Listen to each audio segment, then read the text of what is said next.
है कि नए ग्लासेस निकले सर।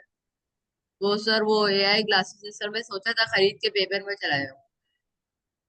हाय तैयारी हाय। करने की भी जरूरत नहीं पड़ेगी। हाँ। अरे, वो कोई वो तो ऐसे ही बैठे होंगे ना, तुम्हें पहन के आने देंगे। तो सर वो अच्छा। क्या कर लेंगे सर?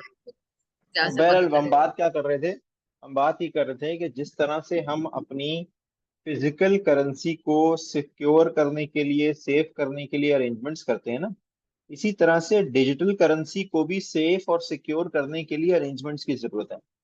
फिजिकल करेंसी को सेफ और सिक्योर करने के लिए अलग तरह के मेथड्स, अलग तरह की अप्रोचेस यूज होती हैं, यानी फिजिकल अप्रोचेस यूज होती हैं। डिजिटल करेंसी को सेफ और सिक्योर करने के लिए डिजिटल तरह की अप्रोचेस यूज होंगी। ठीक है, अब वो डिजिटल तरह की अप्रोचेस में से एक तो इंक्रिप्शन है। ठीक है। इंक्रिप्शन कौन सी थी मैकेनिज्म जिसमें हमने HTTPS यानी hyper text transfer protocol secure इस्तेमाल करते हैं, ताकि हाइपर टेक्स्ट ट्रांसफर प्रोटोकॉल ही इस्तेमाल हो, लेकिन वो सिक्योर वाला इस्तेमाल हो, और सिक्योर का एक अलग प्रोटोकॉल होता है। अब प्रोटोकॉल की हम पहले बात कर चुके हैं कि प्रोटोकॉल क्या है, वो मेथडोलॉजी है, वो स्टेप बाय स्टेप प्रोसेस है जो कि आप फॉलो करेंगे किसी एक चीज को ट्रांसफर करते हुए। जैसे हम एक प्रोटोकॉल तय कर लें कि जी मैं जब तुम्हारे घर आऊंगा तो समी मैं दरवाजे पे 3 ठक ठक ठक करूंगा, और उसके बाद तुम दरवाजा थोड़ा सा खोलोगे और तुम पूछोगे ये 3 ठक किसने किए,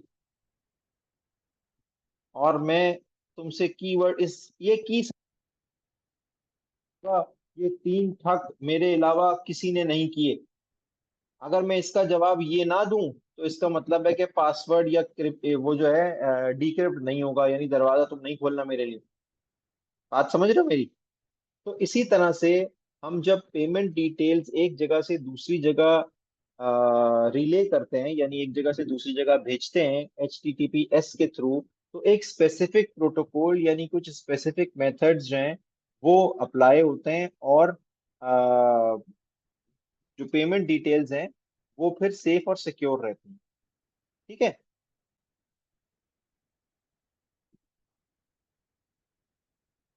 समझ आ रही है? अच्छा, अब एक टाइप जो है ना डिजिटल करेंसी की, एक टाइप, और टाइप्स क्या है, क्रेडिट कार्ड, ये इजी पैसा, ये जितने भी माइक्रो बैंक्स हैं, ये जो भी पेमेंट्स मैकेनिज्म इस्तेमाल करते हैं, they are categorized as digital currency, यानी जैज कैश हो गया उसमें, या और इजी पैसा हो गया, या ये सादा पे, नया पे, ये सारे क्या है, डिजिटल करेंसी मैकेनिज्म्स है।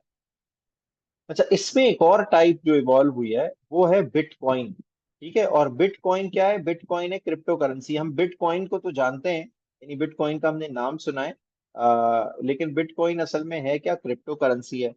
और क्रिप्टो करेंसी मुख्तलिफ तरह की है, मुख्तलिफ तरह के कॉइन्स जो हैं वो दुनिया में एज डिजिटल करेंसी इस्तेमाल होते रहे। ठीक है। अच्छा, अब आमतौर पे क्या होता है कि हम अपने पैसे बैंक्स में रखते हैं, या बैंक से डीलिंग करते हैं, एक बैंक से दूसरे बैंक में ट्रांसफर करते हैं, और बैंक्स जो होते हैं वो सेंट्रलाइज सिस्टम पे बेस कर रहे होते हैं, यानी एक किसी भी मुल्क का एक सेंट्रल बैंक होता है। जैसे हमारे यहाँ कौन सा है central bank? State bank. State bank of बिल्कुल ठीक है, पाकिस्तान। हमारे यहाँ जो सेंट्रल रेगुलेटरी बैंक है ना, वो स्टेट बैंक ऑफ पाकिस्तान है।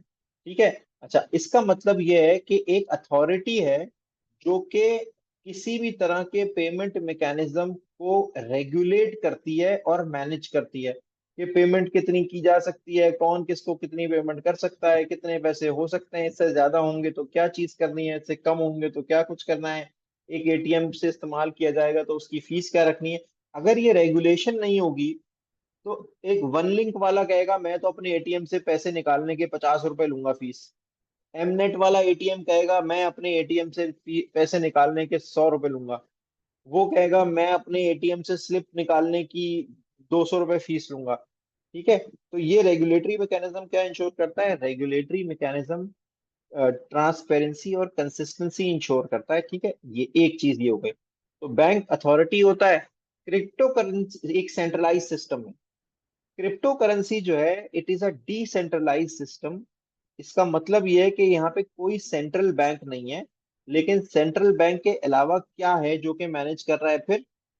ये एक ऐसी टेक्नोलॉजी जो कि ब्लॉकचेन पे बेस्ड है, ये इस्तेमाल की जाती है ताकि जो भी पेमेंट्स हों उनका ट्रैक रखा जा सके, किसने कितने पैसे किसके हैं, किसके कितने पैसे नहीं है। ठीक है। और जैसे आप बैंक जाते हैं और बैंक से पैसे निकालते हैं या बैंक में पैसे सब जमा कराते हैं, तो बैंक के पास आपका एक रिकॉर्ड होता है, वो एक सेंट्रल रिकॉर्ड होता है ना आपका। लेकिन क्रिप्टो करेंसी में ये रिकॉर्ड आपका ब्लॉकचेन टेक्नोलॉजी पे मुख्तलिफ जगहों पे, ऐसी जगहों पे जहां से जरूरत के वक्त इस रिकॉर्ड को मिला के कंपाइल किया जा सके, रखा जाता है। और इसको हम कहते हैं डिजिटल लेजर। लेजर किसे कहते हैं? लेजर का मतलब क्या है?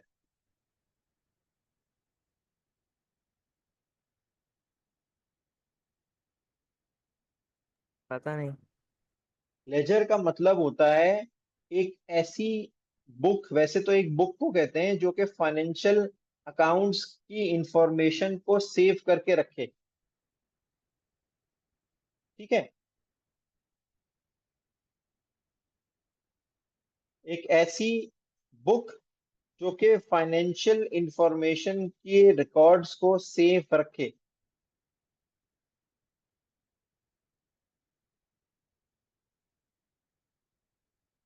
ठीक है। तो जो डिजिटल लेजर है वो एक जगह पे नहीं होता। ठीक है। और वो मल्टीपल लोगों के पास स्टोर की जाती है, और ऑब्वियसली वो चेंज नहीं हो सकती होती है। एक डिजिटल लेजर में जो डेटा स्टोर किया जाता है वो इंक्रिप्टेड होता है, और क्योंकि वो इंक्रिप्टेड होता है डेटा और वो एक जगह नहीं होता, तो इसलिए कोई आसानी से उस डेटा को चेंज नहीं कर सकता। ठीक है, यहाँ तक क्लियर है? जी सर। Very good. तो अब तुम लोगों ने एक काम क्या करना है, ये वाला काम तुम लोगों ने करना है। इस वक्त तकरीबन 2000 से ज्यादा डिफरेंट डिजिटल करेंसीज हैं, और different type of crypto currencies हैं। ठीक है। अब इनके नाम, इनमें से तकरीबन जो टॉप की 20 डिजिटल करेंसीज है ना, या क्रिप्टो करेंसीज हैं, उनके नाम आपने निकालने हैं, और उनके नाम आपने शेयर करने हैं।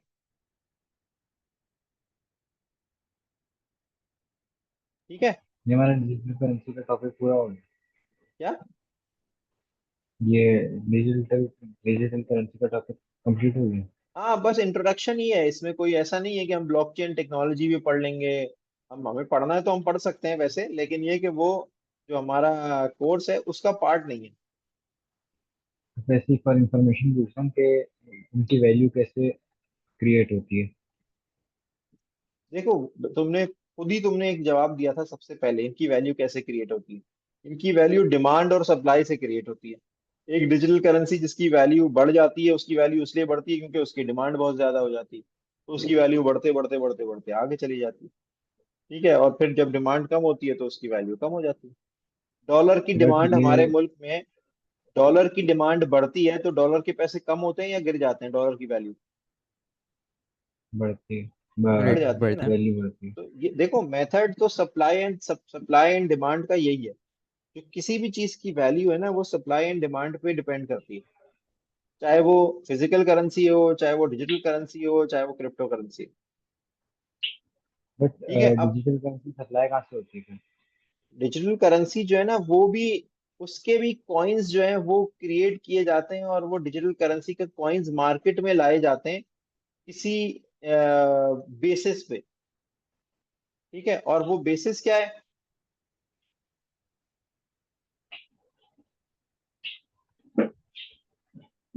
ठीक है। और वो ऑब्वियसली क्योंकि सिर्फ इलेक्ट्रॉनिक फॉर्म्स में, और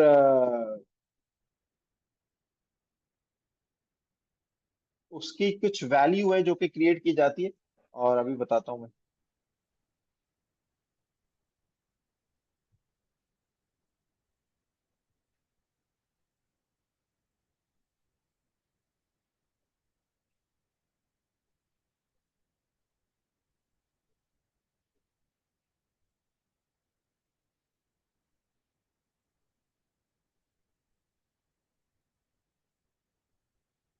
ठीक है। एक बात तो ये हो गई कि डिजिटल करेंसी की वैल्यू जो है वो या डिजिटल सप्लाई करेंसी एंड नहीं, डिमांड सॉरी, रिलेट करती है। क्रिप्टो करेंसी की डिमांड एंड सप्लाई के थ्रू वैल्यू उसकी डिटरमिन की जाती है। ठीक है, एक चीज तो ये हो गई।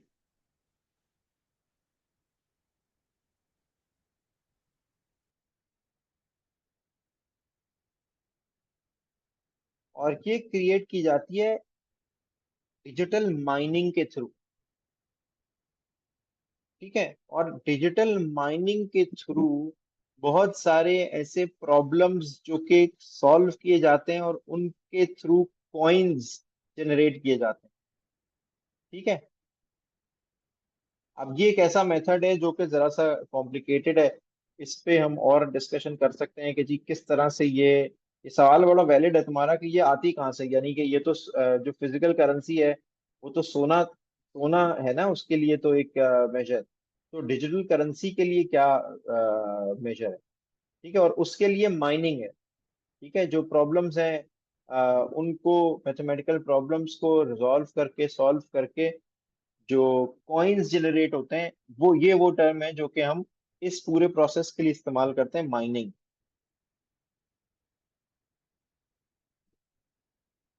तो मैंने माइनिंग का टर्म जब सही सुनी है। जब मैं थोड़ा ग्राफिक्स कार्ड रिसर्चिंग कर रहा था तो वो इस्तेमाल होते हैं माइनिंग के लिए। क्या इस्तेमाल होते ग्राफिक्स हैं? Card, GPU, GPUs. जी जी बिल्कुल, वो सारी बड़ा सोफिस्टिकेटेड हार्डवेयर उसके लिए जरूरत होती है माइनिंग के लिए। और एक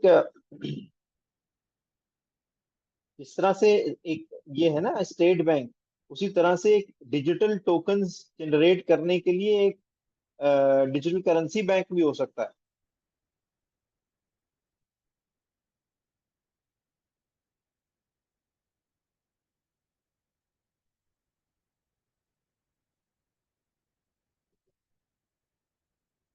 ठीक है, बहरहाल ये हमारा टॉपिक नहीं है, हम तो वैसे ही इसको एक्सप्लोर कर रहे हैं।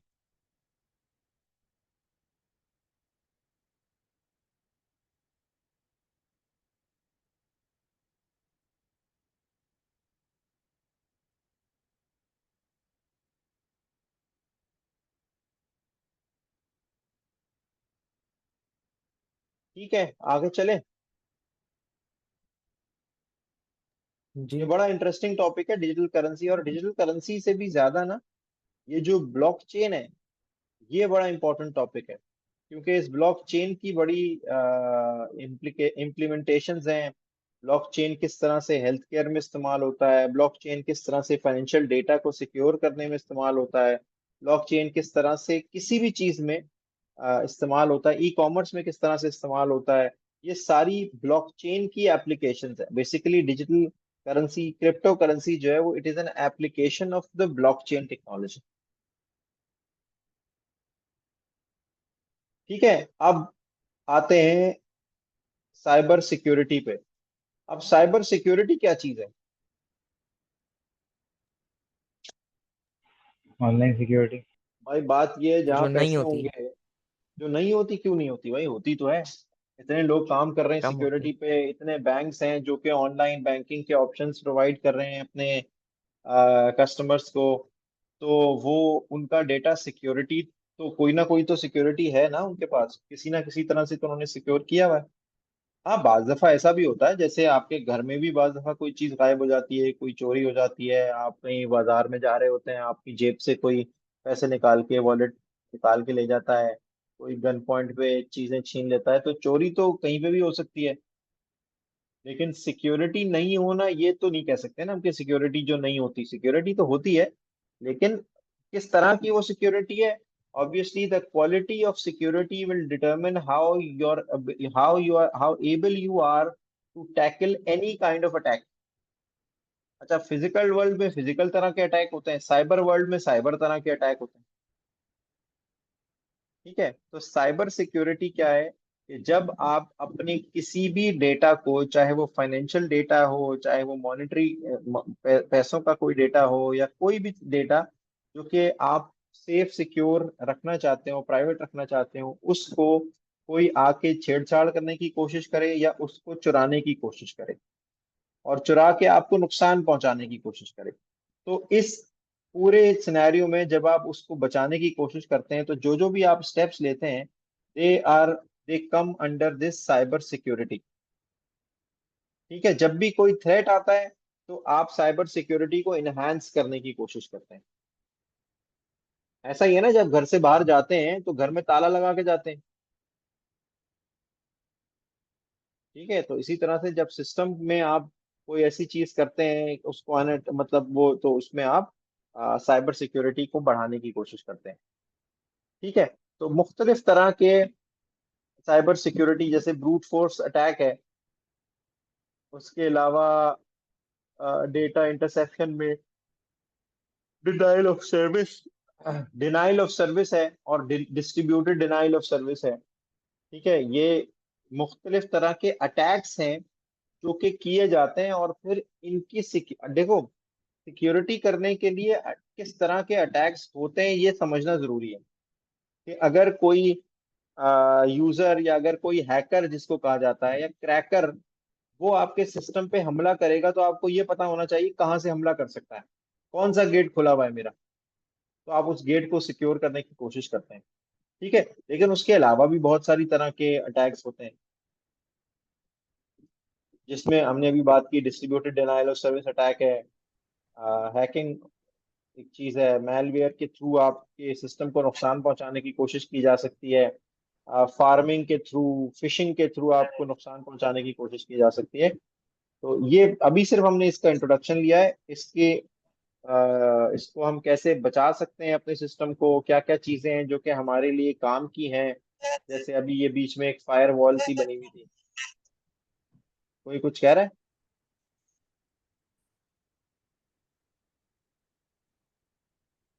तो ये हम पढ़ेंगे पूरा ये टॉपिक जो है अब इंशाल्लाह वेंसडे को, ताकि ये पूरा हम एक साथ खत्म करें। ठीक है, आज जो हमने बात की वो क्लियर हुई, वो कुछ समझ में आई है इब्राहिम? जी सर। एप्पल का इवेंट शुरू सर हो गया? पता नहीं सर, अभी चेक करूंगा। हो गया होगा लाइव। अच्छा, कोई चीज ऐसी तो नहीं है जो समझ में ना आई हो, जो क्लियर ना हुई हो? एक काम मैंने जो करने के लिए दिया है वो क्या है?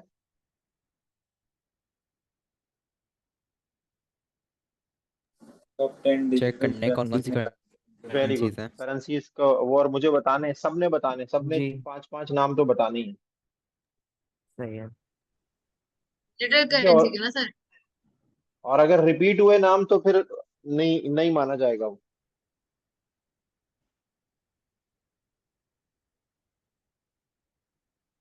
ठीक है, सर हम आपको प्राइवेट मैसेज कर देंगे ना।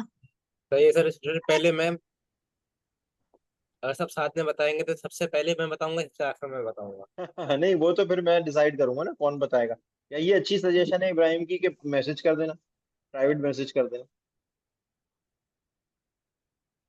ठीक है, लेकिन सिर्फ मुझे नाम नहीं चाहिए, मुझे ये भी पता करना है कि वो करेंसी बनी कब थी, और वो बनाई किसने, और उसकी अभी क्या पोजीशन है।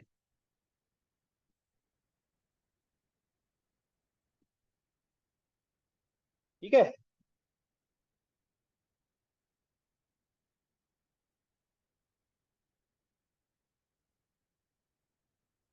चलो बस फिर मेरा ख्याल है आज रुकते हैं यहीं तक, और इंशाल्लाह। हाँ, 1 बिटकॉइन कितने हैं ये पढ़ के तो बताओ। पता नहीं कौन सा नंबर है ये।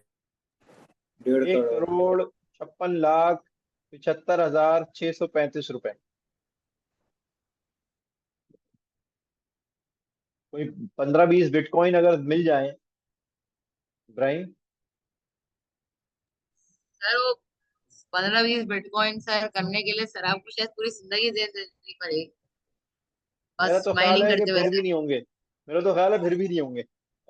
नहीं सर, फिर वो एलॉन मस्क जैसे लोग सर वो फिर ऐसे इवेंट्स रखते हैं ना सर, जैसे एलॉन मस्क ने एक इवेंट रखा था जिसके अंदर हाँ, जैसे आप उसको 2 बिटकॉइन भेजेंगे वो आपको डबल करके देगा उतना बिटकॉइन।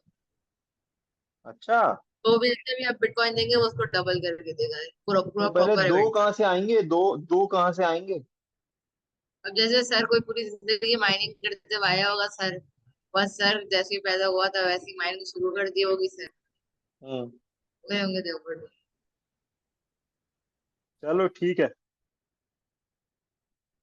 ओके, अल्लाह हाफिज। आप